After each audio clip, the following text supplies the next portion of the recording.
Շնորհակալ եմ շատ, շնորհակալ եմ։ Տավուշի մարզի սիրելի բնակիչներ, սիրելի դիլիջանցիներ, սիրելի նոյեմբերանցիներ, սիրելի բերդացիներ, սիրելի իջևանցիներ, Հայաստանի Հանրապետության հպարտ քաղաքացիներ, ողջունում եմ բոլորիդ։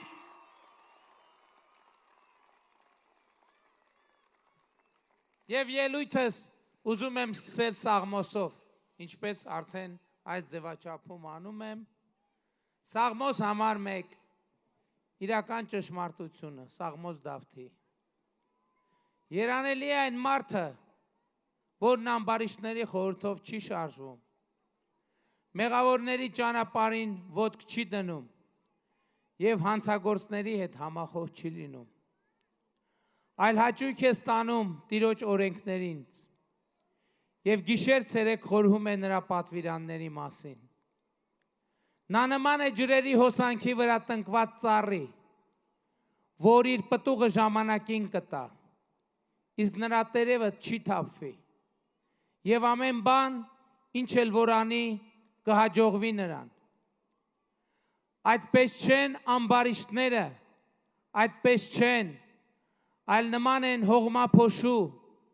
որ հոսում են երկրի երեսին։ Ուստի ամբարիշտները չեն դիմանա դատաստանին, ոչ էլ մեղավորները կլինեն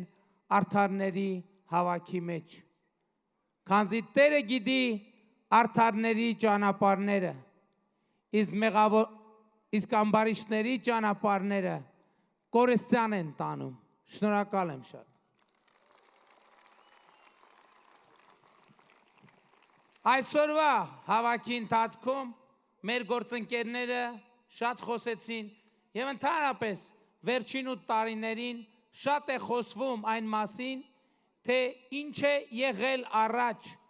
ինչ է տեղի ունեցել ընթացքում և ինչ ունենք հիմա։ Ես կարծում եմ Իջևան քաղաքի մասին պատմող մի պատմություն այդ բոլոր հարցերի պատասխանը տալիս է։ Եվ ես հիմա այդ պատմությունը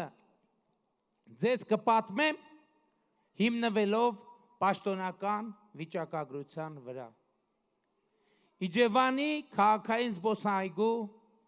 անկախության 1 գոտորակ 41 հասցեում գտնվող 1500 քառակուսի մետր մակերեսով հողամասը, որ օտարվել էր, վերադարձվել է Իջևան համայնքին։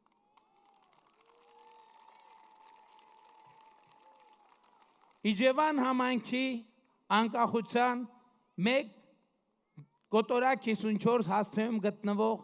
436.8 քառակուսի մետր մակերեսով հողամասը, որ ապօրինի օտարվել էր, վերադարձվել է Իջևան համայնքին։ Իջևանի քաղաքային զբոսայգու շատրվաններին հարակից Սպանդարյան փողոցի 1 գոտորակ 91 հասցեում գտնվող 0.03 հեկտար մակերեսով հողամասը, որ օտարվել էր, վերադարձվել է Իջևան համայնքին։ Այն նախորդ 2 կտորներն էլ էին Իջևանի զբոսայգու մասին էին։ Իջևանի քաղաքային զբոսայգու Թատերական փողոցի 18 գոտորակ 6 հասցեում գտնվող 0.03 հեկտար մակերեսով հողամասը, որ օտարվել էր, վերադարձվել է Իջևան համայնքին։ Իջևանի քաղաքային զբոսայգու Վալանսի փողոցի 1 գոտորակ 27 հասցեում գտնվող 0.03 հեկտար մակերեսով հողամասը, որ օտարվել էր, վերադարձվել է Իջևան համայնքին։ Իջևանի քաղաքային զբոսայգու Վալանսի փողոցի 1.29, այն նախորդը 27-ն էր, 29 հասցեի 0.06 հեկտար մակերեսով հողամասը, որ օտարվել էր, վերադարձվել է Իջևան համայնքին։ Իջևանի քաղաքային զբոսայգու Թատերական փողոցի 18/7 հասցեի 350 քառակուսի մետր մակերեսով հողամասը, որը քաղաքային զբոսայգու մաս էր և օտարվել էր, վերադարձվել է Իջևան համայնքին։ Իջևանի քաղաքային զբոսայգու Թատերական փողոցի 18 կոտորակ 5 հասցեի 19.8 քառակուսի մետր մակերեսով հողամասը, որ օտարվել էր, վերադարձվել է Իջևան համայնքի։ Իջևանի քաղաքային զբոսայգու տարածքում գտնվող անկախության փողոց 1 կոտորակ 62 հասցեի 0.01 հեկտար մակերեսով հողամասը, որ օտարվել էր, վերադարձվել է Իջևան համայնքի։ Իջևանի թատերական փողոցի 18 հասցեում գտնվող 19.8 քառակուսի մետր մակերեսով հողամասը, որ պատկանում էր Իջևանի զբոսայգում և օտարվել էր, վերադարձվել է Իջևան համայնքի։ Իջևանի անկախության փողոցի 1 կոտորակ 55 հասցեում գտնվող 436.8 քառակուսի մետր մակերեսով հողամասը, որ քաղաքային զբոսայգու մաս էր և օտարվել էր, վերադարձվել է Իջևան համայնքի։ Իջևանի քաղաքային զբոսայգու Վալանսի փողոցի 1 կոտորակ 28 հասցեում գտնվող 351 քառակուսի մետր մակերեսով հողամասը, որ քաղաքային զբոսայգու մաս էր և օտարվել էր, վերադարձվել է Իջևան համայնքի։ Իջևանի քաղաքային զբոսայգու թատերական փողոց 18 կոտորակ 3 հասցեում գտնվող 18 քառակուսի մետր մակերեսով հողամասը վերադարձվել է Իջևան համայնքի։ Իջևանի քաղաքային զբոսայգու Իջևանի թատերական փողոց 18 կոտորակ 2 հասցեում գտնվող 0.012 հեկտար մակերեսով հողամասը, որ օտարվել էր, վերադարձվել է Իջևան համայնքի։ Իջևանի քաղաքային զբոսայգու Վալանսի փողոց թիվ 1 կոտորակ 30 հասցեում գտնվող 0.04 հեկտար մակերեսով հողամասը, որ օտարվել էր, վերադարձվել է Իջևան համայնքին։ Եվ հիմա Իջևան քաղաքի զբոսայգի ըստ էության ամբողջությամբ նորոգված է, Իջևանի լեգենդար շատրվանները վերստին աշխատում են, Իջևանի զբոսայգում կառուցվել է ամֆիթատրոն և Իջևանի զբոսայգու լիճը, որ տասնյակ տարիներով չէր գործում, այսօր հիմա դարձել է ժամանակակից լողավազան երեխաների համար և այս տարի պատմության մեջ Իջևանի բացօթյա ամառային լողավազան և այս տարի առաջին անգամ Իջևանի երեխաները լողալու համար ստիպված չեն լինի գնալ Գետահովիտ գյուղի գետի վերևի հոսանքներում, քարերի արանքում, օձերի մեջ, խոտերի մեջ և այլն, որովհետև քաղաքային զբոսայգում գոյություն ունի, կառուցվել է կառավարության և համայնքի համագործակցությամբ կառուցվել է Իջևան քաղաքի առաջին բացօթյա լողավազանը։ Սիրելի ժողովուրդ, ես պատմեցի մի դրվագ Իջևանի կյանքից, բայց այն ինչ պատմեցի այն մասին էր, թե ինչ է տեղի ունեցել Հայաստանում հեղափոխությունից առաջ, ինչ է տեղի ունեցել Հայաստանում հեղափոխությունից հետո և որ կետին է հասել Հայաստանի Հանրապետությունը։ 2018 թվականից հետո տասնյակ անգամներով մեզ մեղադրել են նրանում, թե մենք ի հեճուկս մեր խոստումների չենք վերադարձնում ապօրինի օտարված գույքը, գողացվածը, թալանվածը։ Ես այդ տասնյակ անգամներ ասել եմ, որ մենք մեր կամքը որևէ ձևով չի սասանվել և մենք ընդհակառակը առերեսվում ենք պրոբլեմների, որ մի գույքը 15 կտոր արված, տարբեր տեղ թաքուցրիվ արած, տարբեր իրավական ձևակերպումների տակ թաքցրած և մենք աշխատում ենք և հատիկ վերադարձնելու ենք։ Դուք տեսաք, թե Իջևանի մի բուռ, բառից բուռ իմաստով մի բուռ զբոսայգին ինչպես էր բաժանվել 16 կտորների եւ 16 տարբեր իրավական process-ների մեջ թաքցվել, քողարկվել։ 8 տարիների ընթացքում այո մենք անդադար աշխատել ենք եւ Իջևանի զբոսայգին շատ ավելի լավ վիճակում, քան երբևէ եղել է, վերադարձված է Իջևանի երեխաներին եւ Իջևանի քաղաքացիներին։ Բայց Հայաստանի Հանրապետությունն է այդ նույն ձևով վերադարձված Հայաստանի Հանրապետության քաղաքացիներին, որովհետև այսօր Հայաստանի Հանրապետությունում քաղաքացին տեր է ավելի քան երբևէ, որոշող է ավելի քան երբևէ, եւ այսօր խոսք է գնում նրա մասին, թե ով է ուժեղ, ով է կարող, ով է ամենազոր, եւ այսօր Հայաստանի Հանրապետությունը, Հայաստանի Հանրապետությունում այդ հարցը ունի մեկ պատասխան։ Հայաստանի Հանրապետությունում չկա ուժ, չկա որևէ կազմակերպություն, որևէ այլ ֆորմալ կամ ոչ ֆորմալ ուժ, որ կարող է ավելի ուժեղ լինել, քան Հայաստանի Հանրապետության քաղաքացին, քան Հայաստանի Հանրապետության ժողովուրդը։ Ինչպես Իջևանի քաղաքային զբոսայգին, որ այլևս չէր պատկանում ժողովրդին, քաղաքացուն, հեղափոխությունից հետո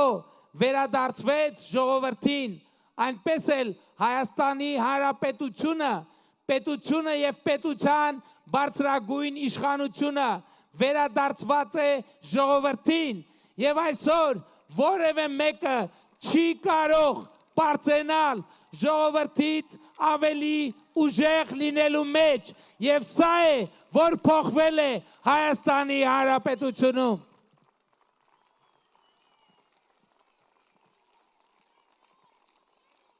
Մենք Հայաստանը վերադարձրել ենք ժողովրդին եւ Հայաստանը վերադարձրել ենք քաղաքացուն։ Ընդ որում մենք դա վերադարձրել ենք, մենք դա արել ենք ոչ միայն արտակ ներքին, այլև արտաքին իմաստով, որովհետև Հայաստանը ժողովրդից օտարված էր, այդ թվում կոնֆլիկտի հուսահատ հորձանուտի մեջ մղվելու բերումով։ Այսօր մենք արել ենք շատ վճռական եւ պատմական մի քայլ։ Մենք Հայաստանի Հանրապետությունը դուրս ենք բերել կոնֆլիկտի փակուղուց, հուսահատ կոնֆլիկտի փակուղուց, որը Հայաստանին ոչինչ բացի կորուստների չէր խոստանում, ոչինչ բացի զոհերի չէր խոստանում, եւ մենք Հայաստանի Հանրապետությունը դուրս ենք բերել այդ փակուղուց, վերադարձրել ենք Հայաստանի Հանրապետության ժողովրդին եւ Հայաստանի Հանրապետությունը դրել ենք երկարաժեմ կետ զարգացման հուսալի ճանապարհի վրա։ Սա է փոխվել Հայաստանի Հանրապետությունում։ Մենք թալանվածը վերադարձրել ենք ժողովրդին եւ միլիարդավոր դոլարներ, որ նախկինում հոսում էր օլիգարխիայի քրեական իշխանության գրպանները, այսօր հոսում է ժողովրդի գրպանը, այսօր հոսում է ժողովրդի գրպանը, ինչպես կառուցվող ճանապարհների ձևով։ Այսօր Իջևանում տասնյակ ճանապարհներ, որոնք տասնյակ տարիներով բառից բուն իմաստով քանդուքարապ են եղել, այսօր վերադարձվել են իջևանցիներին, այսօր վերադարձվել է քաղաքացուն։ Այսօր Հայաստանի Հանրապետությունում նույն Տավուշի մարզում մանկապարտեզներ, որ ապօրինի օտարված են եղել, վերադարձվել են ժողովրդին։ Այսօր Հայաստանի Հանրապետությունում շուրջ 70-ից ավել ապօրինի սեփականաշնորհված մանկապարտեզներ գտնվում են ժողովրդին եւ համայնքներին վերադարձման փուլում։ Այսօր մենք ավարտում ենք 500 մանկապարտեզի կառուցման ծրագիրը։ Ավարտում ենք 300 դպրոցի կառուցման ծրագիրը։ Մենք այդ ամենը անում ենք եւ արել ենք թալանը կանգնեցնելու եւ թալանվածը ժողովրդի բարեկեցությանը ծառայեցնելու միջոցով։ Այսօր Հայաստանի Հանրապետությունում առաջին անգամ միջին կենսաթոշակը ավելին է, քան նվազագույն սպառողական զամբյուղը։ 2018 թվականի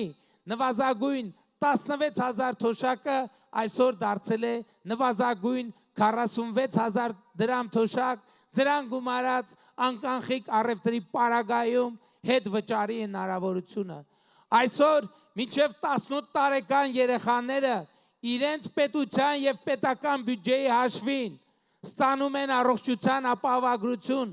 այսինքն ապահովում են նրանց առողջապահական նվազագույն կարիքները եւ 65+ տարիքի մեր բոլոր թոշակառուները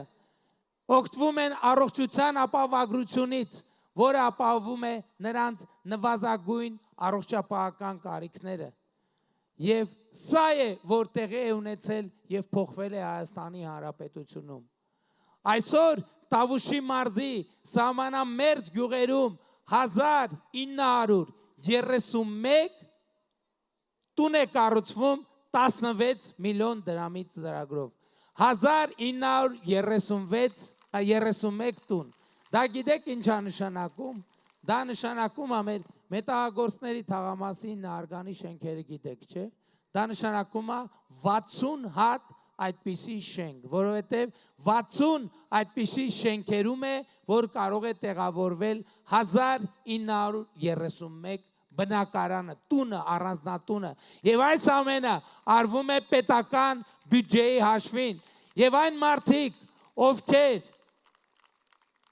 բայղուշի նման ահազանգում էին, թե Կիրանցը դատարկվելու է, թե ոսկեպարը դատարկվելու է, թե Բաղանիսը դատարկվելու է, թե Բերքաբերը դատարկվելու է, թե մեր գյուղերը հանձնում են Ադրբեջանին,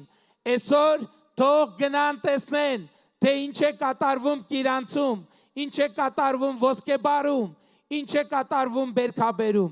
Բերքաբերը որպես գյուղ այսօր իր նախկին կրկնապատիկի ծավալով աճում է, որովհետև այնտեղ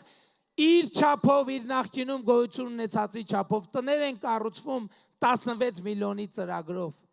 2 տարի արդեն Հայաստան-Ադրբեջան սահմանին մենք ոչ զոհ ունենք, ոչ վիրավոր։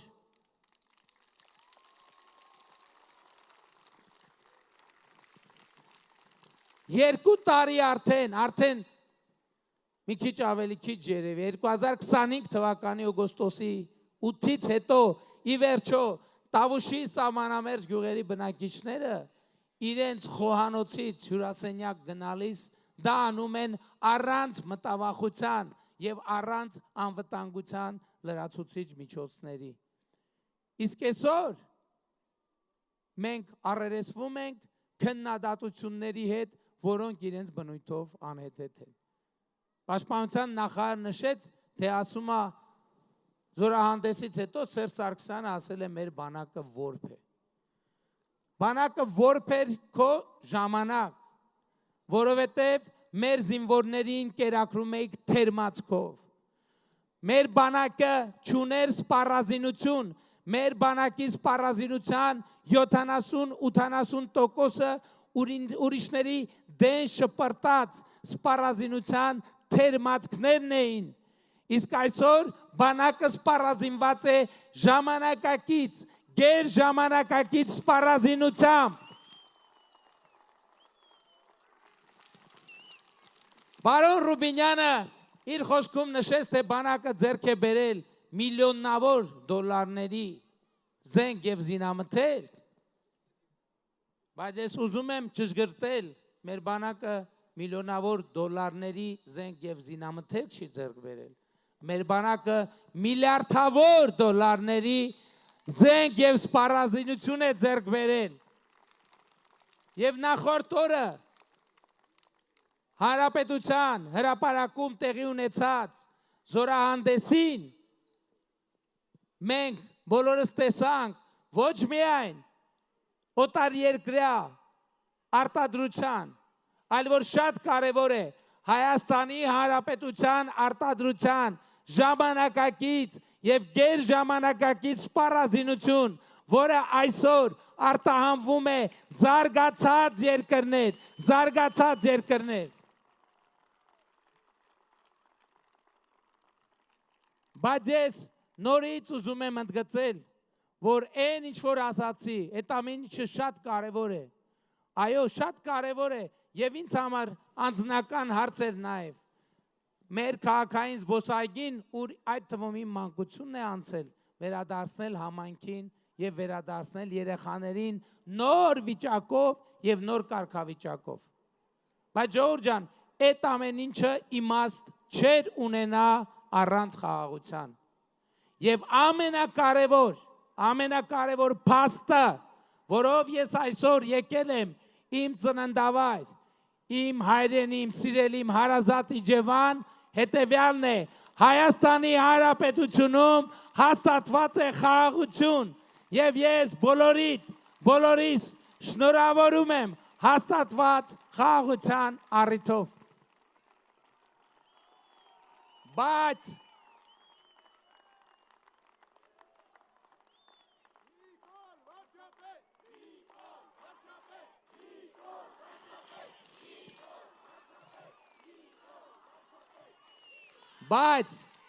ամենակարևոր հարցը,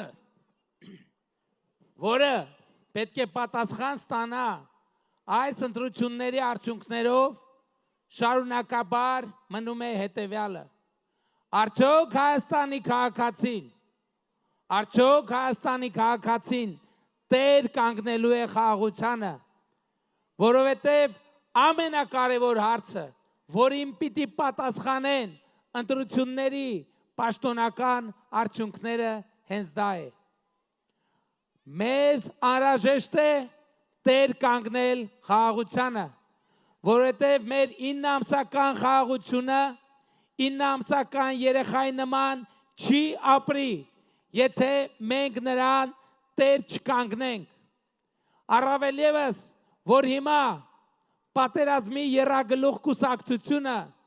մեզ փորձում է եւ ժողովրդին փորձում է համոզել,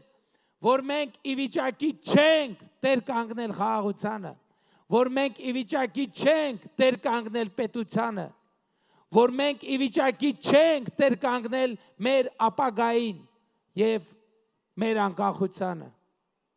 Մենք ասում ենք ոչ, մենք համոզված ենք, որ Հայաստանի Հանրապետությունում ձևավորվել է եւ ձևավորված է ժողովուրդ, որը կարող է եւ պետք է տեր կանգնի խաղաղությանը։ Այս է պատճառը, որ մենք բոլորիդ կոչ ենք անում, խնդրում ենք, հորդորում ենք, որ 2026 թվականի հունիսի 7-ին գնաք ընտրական տեղամասեր եւ տեր կանգնեք խաղաղությանը, գործելով հետևյալ տրամաբանությամբ։ Ընտրություններ 2026-ին քվեարկում ենք, ընտրություններ 2026-ին քվեարկում ենք, ընտրություններ 2026-ին քվեարկում ենք, բայց շատ կարևոր է արձանագրել, թե ինչ է նշանակում քվեարկել 16-ին։ 16-ին քվեարկել նշանակում է տեր կանգնել պետությանը, տեր կանգնել անկախությանը, տեր կանգնել ապագային, տեր կանգնել խաղաղությանը։ Եվ շատ կարևոր է արձանագրել, որ այո, սա ժողովրդի առաքելությունն է, բայց որևէ անհատ չպետք է իրեն թաքցնի ժողովրդի մեջ, ժողովրդի թիկունքում եւ ժողովրդի բազմության մեջ։ Այս է պատճառը, որ մենք կոչ ենք անում բոլորիդ առերեսվել այն փաստի հետ, որ պետության ապագան, խաղաղության ապագան, անկախության ապագան կախված է մեկ մարդուց, ընդամենը մեկ մարդուց, այսինքն այս բարդ, գերբարդ, թվացող, թնջուկների եւ հանձուգույցների լուծումը պետք է տա մեկ մարդ, ընդամենը մեկ մարդ, եւ այդ մեկ մարդը դու ես, եւ այդ մեկ մարդը դու ես, եւ այդ մեկ մարդը դու ես, եւ այդ մեկ մարդը դու ես, եւ այդ մեկ մարդը դու ես, եւ այդ մեկ մարդը դու ես, եւ այդ մեկ մարդը դու ես, եւ այդ մեկ մարդը դու ես, եւ այդ մեկ մարդը դու ես, եւ այդ մեկ մարդը դու ես, եւ այդ մեկ մարդը դու ես, եւ այդ մեկ մարդը դու ես, եւ այդ մեկ մարդը դու ես, եւ այդ մեկ մարդը դու ես, եւ այդ մեկ մարդը դու ես,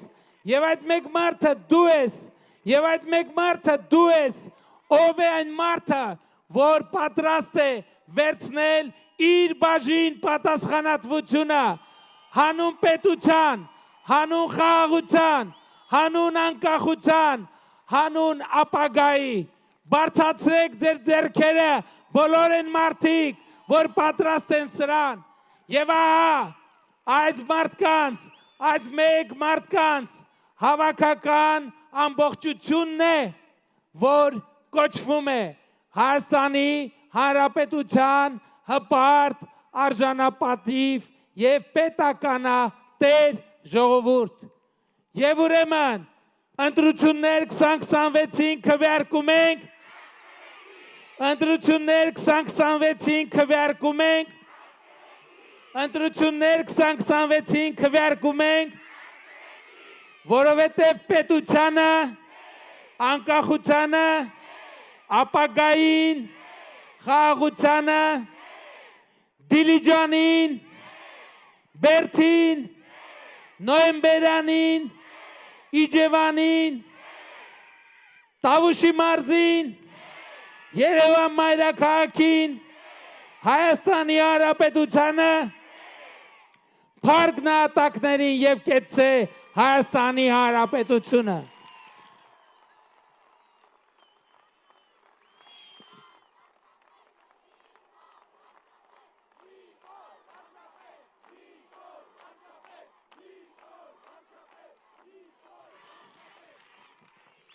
Եվ քանի որ բոլորս մայիսի 28-ի զորահանդեսի դրական լիցքերի եւ տպավորությունների ներքո ենք, ես ուզում եմ առաջարկել, որ օրվա մեր հանդիպումները ամփոփենք հենց նրանով, ինչով առավոտյան մենք այսօր սկսեցինք այրում, բնակավայրում, նոյեմբերյան խոշորացված համայնքի։ Եվ իմաստը հետևյալն էր, դուք տեսաք, որ շատ բան է փոխվել մեր բանակի կյանքում եւ մեր բանակի արարողակարգերի մեջ։ Եվ այդ կարևոր իմիջայլոց նրբությունները շատ էական են, շատ էական։ Եվ կարևորագույն նրբություններից մեկը այն էր, որ հրամատարական ողջույնի մեջ եւ ընդհանրապես ողջույնի մեջ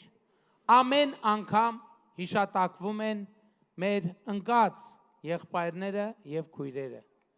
որովհետեւ նախկին սովորական ողջունի փոխարեն այսօր ասվում է հետեւյալը. Փառք նահատակներին եւ կեցցե Հայաստանի Հանրապետությունը։ Այսինքն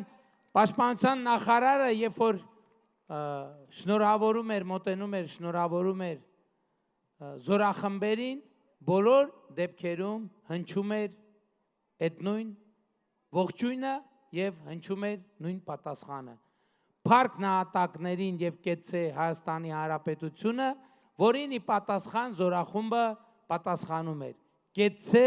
կեցցե եւ երրորդը ավելի երկար, կեցցե։ Ես առաջարկում եմ եւ խնդրում եմ նաեւ ի նշանավորումն տեղի ունեցած պատմական զորահանդեսի, ի նշանավորումն հաստատված խաղաղության, ի նշանավորումն այն բանի, որ մենք գտնվում ենք ամենամեծ սահմանամերձ բնակչություն ունեցող մարզում, իմիջայլոց Հայաստանի սահմանամերձ բնակչության, այսինքն բնակավայրերի բնակչության 60%-ը ապրում է Տավուշի մարզում։ Եկեք ծափերով ողջունենք մեր սահմանամերձ գյուղերի բնակիչներին։ Եվ ես առաջարկում եմ մենք այդ նույնը անենք։ Եվ 3 անգամ կեցեք, վերջինը ավելի երկար։ Ողջունենք մեր բանակին, ողջունենք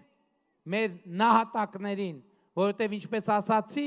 այդ զորահանդեսը հաշվետվություն էր ժողովրդին եւ այդ զորահանդեսը հաշվետվություն էր մեր նահատակներին։ Փառք նահատակներին եւ կեցցե Հայաստանի Հանրապետությունը։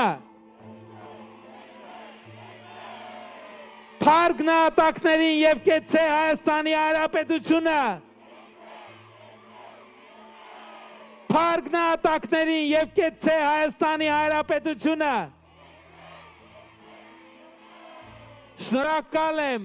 սիրում եմ բոլորիդ, հպարտանում եմ բոլորովդ եւ խոնարհվում եմ բոլորիդ առաջ։ Շնորհակալություն։